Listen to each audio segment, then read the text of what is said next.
Это село Güngörmes в провинции Бурса в Турции. Оно было основано выходцами из Крыма в 1880-е годы. Bu zamanda Kelebeği hava temiz, yayla.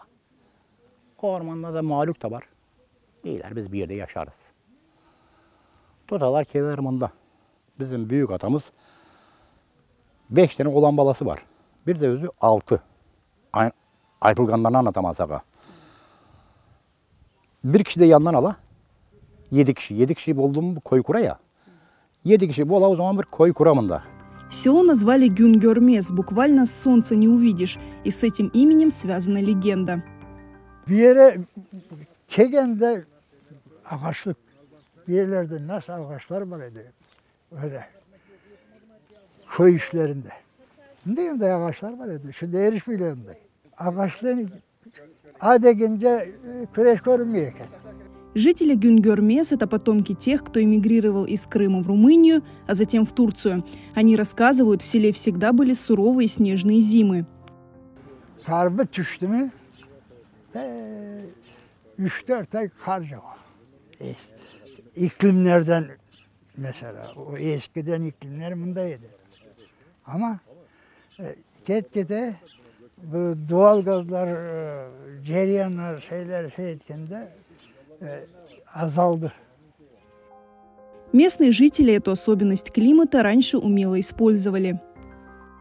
Dolaplar çıkmadan bundan dondurma yapmak için falan kar saklayıyorduk. Son zamanda tepeliyorduk bunda, örteydik.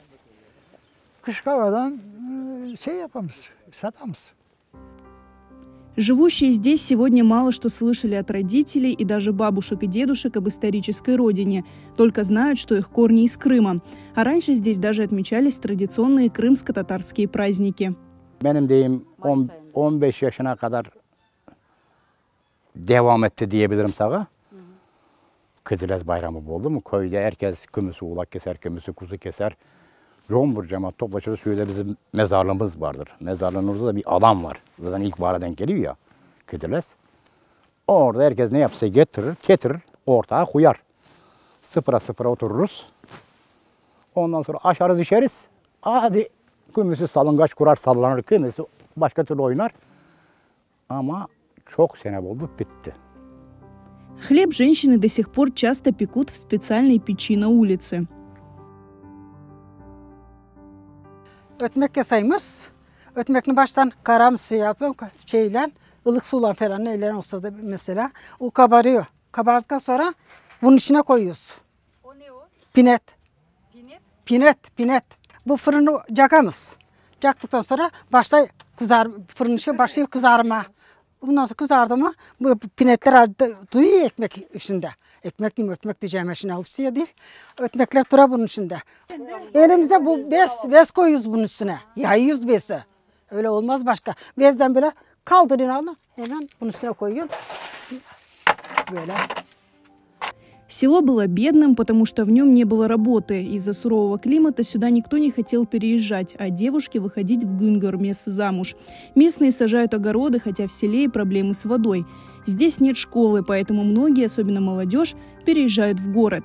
Сейчас Güngörmes не село, а поселок в районе Караджабей, который находится в 15 километрах. Бурса в 77 километрах отсюда.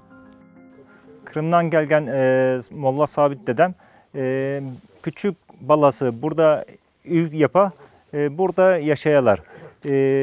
Kendisi burada öyle, çocukları burada evlendikten sonra başka evye kete, kendi apakayı da burada yaşay. Sonra kendi çocukları da hep burada yaşar. 5 nesil burada yaşadı. Kerpiçten ev, yarım metre kerpiç şeyimiz vardı. Yazları serin ola, kışları sıcak. Yani Bursa'da yaşam. Ama emekli olduktan sonra kelim ben burada yaşam, burada ölem. Onu istemem yani.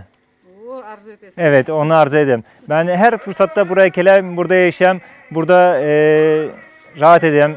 Kendi atalarımın yaşadığı yerde daha rahat edeyim. Ben onu yaşıyorum yani.